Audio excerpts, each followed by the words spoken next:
अपने कमरे में खिड़कियां बंद करके आराम से बैठा हुआ था। मैं गलती से अंदर से दरवाजे की कुंडी लगाना भूल गया था। उसी वक्त अचानक मेरी चाची अंदर आ गई। सामने का नजारा देखकर वो तुरंत बाहर भाग गई, लेकिन मैंने अपना काम रोकना सही नहीं समझा। जब मैं बाहर आया तो चाची बोली, क्यों समीर अंदर क्या कर रहे थे? मैंने कहा, चाची आपको पता ही है, अब मेरे मुंह से क्या सुनना चाहती है?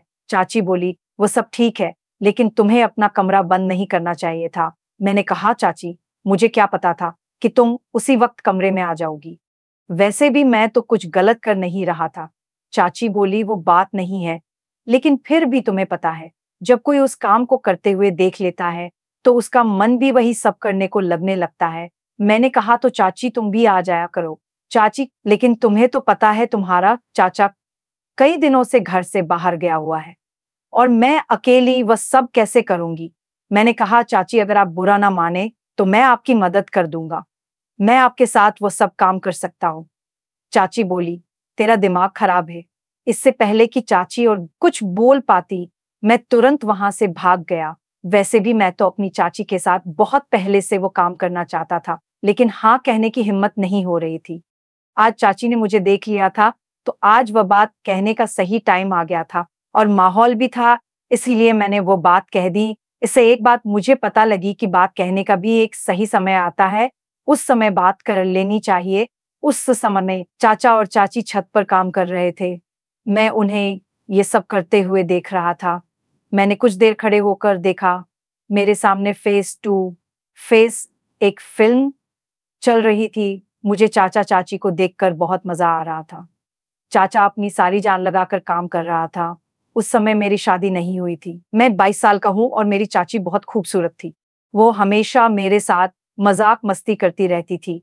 चाची और मेरे बीच एक अच्छा दोस्ती वाला रिश्ता था। जब चाची हमारे घर में नई नई आई थी तो उनमें बहुत घमंड था, और घमंड होना भी चाहिए था, क्योंकि वह किसी से कम नहीं थी। चाची की ऊंचाई और लंबाई बहुत थी। उनकी आंखें गोल और भरी भरी थी। जब वह एक साथ मेरी की तरफ देखती तो मेरा सीना चीर कर रख देती थी। जब मैं कोई बात करता तो वह मुंह में टेढ़ा कर लेती थी।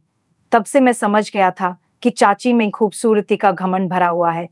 चाचा एक प्राइवेट कंपनी में काम करते थे, जहां वह काम करते थे घर से 50 किमी दूर था। उन्हें वापस आते आते आधी रात हो जाती थी। कभी कभी वो घर वापस नहीं आते और वहीं ठहर जाते थे। वह बस अब वहीं रहने का प्रबंध कर रहे थे, क्योंकि घर रोजाना आना जाना बहुत दूर पड़ जाता था। जब चाचा जी वापस नहीं आते थे तो चाची अपने कमरे में अकेली रहती थी। मैंने चाची को कई बार अकेले देखा था और उन्हें देखकर ही मैंने भी महसूस किया कि मेरे चाचा आधी रात घर आते हैं, कभी काम करते हैं और कभी नहीं। जितनी चाची को प्यार की जरूरत थी, चाचा उतना प्यार चाची को नहीं दे पा रहे थे।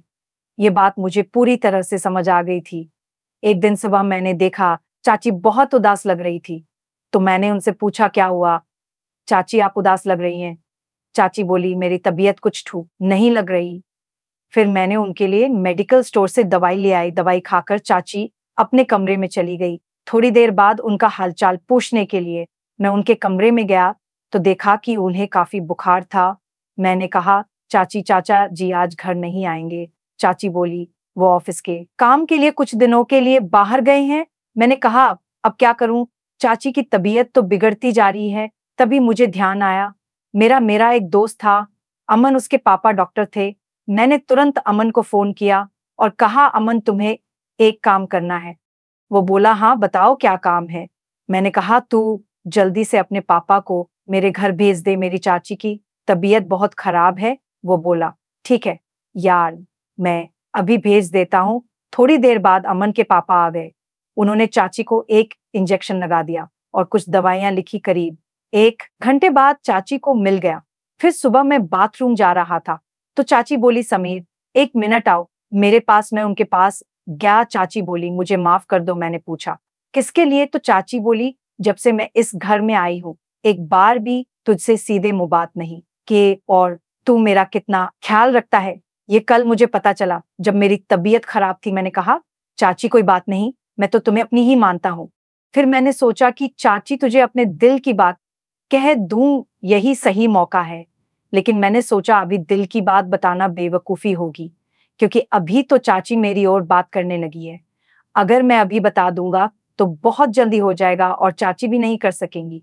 इसलिए पहले चाची के साथ और ज्यादा प्यार पाना पड़ेगा।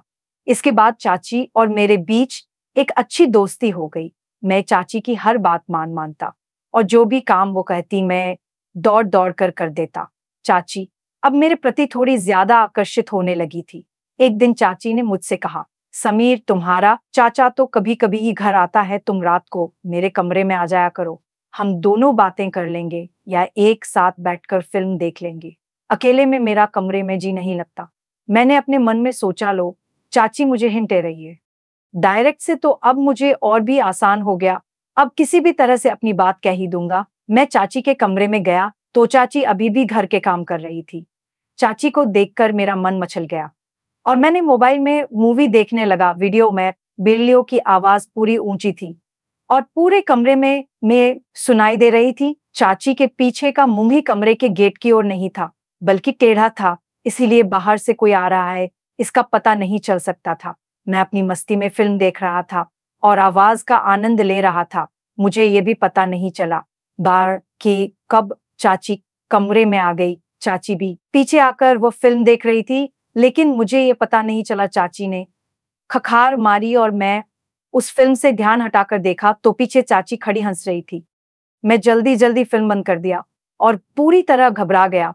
चाची ने मेरा कान पकड़कर कहा, क्यों, अब क्यों बंद कर दिया, क्या डर गया? मैंने थोड़े हंसते हुए और थोड़े घबराते हुए कहा, चाची डर लगता है जब कोई वो कोरी फिल्म देखते हुए पकड़ लेता है। वो बोली, अच्छा अब तुम्हें डर लगता है। जब चाची के कमरे में फिल्म देखने लगे थे तब तो डर नहीं लगा कि चाची कब आ सकती है। मैंने कहा, चाची बस क्या बताऊं, आपके कमरे में पता नहीं क्या है, बस जब आना होता है तो मन मचलने लगता है। मैं चाची का हाथ पकड़कर बेड पर बैठ गया और कहा, चाची मैं एक बात कहना चाहता था, क्या तुम बुरा तो नहीं मानोगी? चाची बोली, तो कुछ भी कह ले, मैं अब बुरा नहीं मानूंगी। मैंने कहा, अगर मुझे बुरा मानना होता तो जो तुमने हरकत की उसे देखकर तो मैं तुझे कमर निकाल देती। मैंने थोड़ी नजरें झुका ली और फिर कहा, चाची जब तुम पहली बार इस घर में आई थी तब से मुझे तुम बहुत अच्छी लगती हो। चाची बोली, अच्छा जी, तो फिर क्या करें? मैंने कहा, चाची मैं तुम्हारे साथ एक बार। चाची बोली, समीर पर यह कैसे हो सकता है? अगर ये बात तुम्हारे चाचा को पता लग गई तो वो मुझे नहीं छोड़ेंगे। मैंने कहा, चाची हम घर वालों की नजर से छुपकर काम करेंगे। चाची बोली, नहीं मैं तुम्हारे साथ वो सब नहीं करूंगी। मैंने कहा, चाची मैं तुमसे वादा करता हूं कि हमारी बात घर के तीसरे व्यक्ति को नहीं पता लगेगी। चाची बोली, पर समीर मैं तो तुम्हारी चाची हूं। मैंने कहा, तो क्या हुआ, हम कुछ गलत नहीं कर रहे हैं। चाची ने कहा, तो देख ले चाचा तो आधी रात को घर आता है, थका हुआ, कभी कभी वो तुम्हें खुश करता है, कभी नहीं। मुझे चाचा जी के बारे में सब पता है, बस तुम खुश रहने का दिखावा करती हो। चाची का चेहरा वहां ही उतर गया और चाची का चेहरा देखकर मुझे सच कांपता लग गया। चाची बोली, हाँ समीर तुम सच कह रहे हो, बस टाइम ही बीतता है। मैं चाचा जी से खुश नहीं हूं। तुम्हारा चाचा बस ये बहाना बनाकर जल्दी सो जाता है। इतनी दूर से चलकर आया, अब मैं थक गई हूं, मुझे नींद आ रही है। रोज रोज तो मैं उन्हें खुश करने के लिए फोर्स भी नहीं कर सकती। उन्हें खुद ही सोचना चाहिए कि वो मेरा ख्याल रखें। वो बस तब प्यार करते हैं जब उनका मूड होता है। उन्हें मेरी तो थोड़ी भी फिक्र नहीं होती कि अब मेरा मूड है। नहीं, वो बस अपना ही देखते हैं। इन बातों को सुनकर मैं चौंक गया। मैंने कहा, चाची तभी तो मैं तुम्हारी इतनी फिक्र करता हूं, तभी तो मैं कह रहा हूं कि मैं तुम्हें खुश कर सकता हूं। चाची मैं तुम्हारी हर एक फीलिंग को समझता हूं। तब चाची ने मेरा हाथ पकड़कर उसे कसकर दबाते हुए कहा। जब चाची ने मेरा हाथ दबाया तो मुझे पता लग गया कि चाची अंदर कितनी तड़प रही है। चाची ने कहा, अच्छा समीर तुम इतनी फीलिंग समझते हो, कितने समझदार हो गए हो, मैंने तो कभी तुम्हारी ओर ध्यान नहीं दिया। मैंने कहा, हाँ चाची मैं तुम्हें पूरी तरह समझता हूँ। चाची बोली, चल मैं सोच कर बताती हूँ, अब तुम अपने कमरे में जाओ। जिस हिसाब से चाची ने मुझे कमरे में भेजा वह मुझे पसंद नहीं आया। मेरा पूरा मूड खराब हो गया लगा था, अब कुछ भी नहीं हो सकता था। अगले दिन मैं सुबह बाथरूम में नहाकर बाहर निकला, उस समय ही चाची भी गई। वो बोली, आज बड़ा स्मार्ट लग रहा है मेरा समीर। मैंने कुछ नहीं कहा और अपने कमरे में चला गया। मैं चाची से नाराज था। थोड़ी देर बाद चाची मेरे कमरे में आई और बोली, क्या हुआ समीर, तुम मेरे से नाराज हो गए? मैंने कहा, आप मेरे पास जाएं, अपने काम करें, मैं आपके साथ कोई बात नहीं करना चाहता। फिर मैं अपने काम के लिए बाहर चला गया। जब मैं शाम को घर वापस आया तो देखा कि चांदे खा जी भी घर आ चुके थे। मेरा मूड और भी खराब हो गया, क्योंकि अब मेरा सपना सपना ही रह जाएगा। चाचा ने मुझे देखकर कहा, समीर कैसे हो? मैंने कहा, ठीक हूँ चाचा जी। फिर मैं अपने कमरे में चला गया। थोड़ी देर बाद चाचा ने मुझे बुलाया और बोले, आजा समीर, खाना खा ले। फिर हम बैठकर खाना खाने लगे। मैं चाची की ओर नजरें मार रहा। चाची मुझे देखकर मुस्कुराने लगी और चुप रहने का इशारा करने लगी। चाचा ने मुझसे पहले खाना खा लिया और फिर अपने कमरे में चले गए। मैं धीरे धीरे खाना खा रहा था। तब चाची मेरे पास आकर बोली, क्या बात है समीर, तुम मुझसे नाराज हो? मैंने कहा। वो बोली, तू मेरी का क्यों नहीं समझ रहा? यह गलत है। मैंने कहा, इसमें गलत क्या है? चाची बोली, तू अपने कमरे में जा, खाना खाकर सो जा। मैंने कहा, मैं सोऊंगा कि जागूंगा, आपको इससे क्या? और मैंने कहा, मैं आज रात छत पर ही बैठा रहूंगा, बिल्कुल नहीं सोऊंगा। ये कब्र में अपने कमरे में चला गया। मैंने ठान लिया था कि चाहे कुछ भी हो जाए, एक बार तो अपना सपना पूरा करके ही रहूंगा। जब सब सो गए, मैंने अपने कमरे का दरवाजा जोर से खोला ताकि चाची को पता लग जाए कि मैं छत पर जा रहा हूँ। फिर मैं छत पर चला गया। मैं वहां 2 मिनट तक बैठा रहा। तभी मुझे पायल की आवाज सुनाई दी पीछे। मुड़कर देखा तो चाची छत पर आ रही थी। वह मेरे पास आकर बैठ गई और बोली, तू पागल हो गया है, इतनी रात को इधर छत पर क्या कर रहा है? मैंने कहा, मेरी मर्जी, मैं वही करूंगा जो चाहता हूँ, आप नीचे जाइए। चाची ने मेरा हाथ पकड़कर अपने हाथों में लिया और बोली, समीर, अंदर से तो मैं भी तेरे साथ हूं, पर अब हम वो काम नहीं कर रहे हैं। ये हमारे दोनों के लिए ही अच्छा होगा, क्योंकि जो काम तू मेरे साथ करना चाहता है वो तू एक दिन जरूर करेगा, पर थोड़ा सा सब्र करना और अच्छा होगा। चाची की बात मैंने समझ ही नहीं। मैंने कहा, ठीक है चाची। सुबह चाचा ने कहा, समीर मेरी बात ध्यान से सुन। मैंने कहा, बताइए। चाचा बोले, मैं तुम दोनों को एक बात बताने आया हूँ। मैं अब दोबारा वापस नहीं आऊंगा। मैं कंपनी के काम से बाहर जा रहा हूँ, लगभग 6 महीने बाद ही वापस आऊंगा। मैंने कहा, अच्छा चाचा जी। चाचा बोले, हाँ, और अब इस घर की जिम्मेदारी तेरी है, तो अपनी चाची का भी अच्छे से ख्याल रखना। मैंने कहा, चाचा जी आप बेफिक्र रहे, मैं इस घर की जिम्मेदारी संभाल लूंगा और इसे खुद ही संभाल लो। और रही बात चाची की, तो चाची का मैं बहुत ख्याल रखूंगा, आप बेफिक्र रहे। चाचा ने कहा, अब से 1 घंटे बाद मेरी ट्रेन है। फिर मैंने चाचा को स्टेशन पर छोड़ने चला गया। जब मैं घर वापस आया तो चाची का मूड बिगड़ा हुआ था।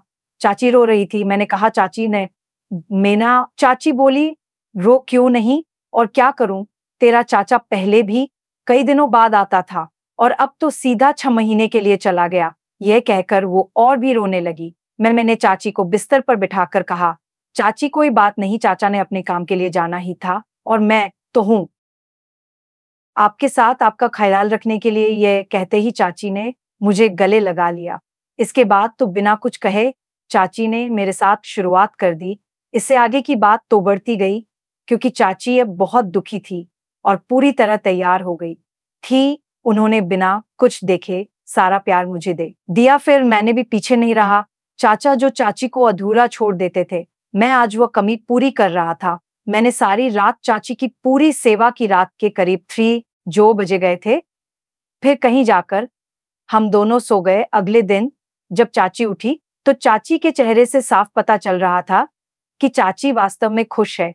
इसके बाद चाची ने मेरा हाथ पकड़कर बोला, थैंक यू समीर, जिस खुशी की तुमने मुझे दी है उसके लिए। मैं तो नहीं जानती कब से तुम तरह थे। मैंने कहा, चाची आप तो मेरी बातें ही नहीं मान रही थी।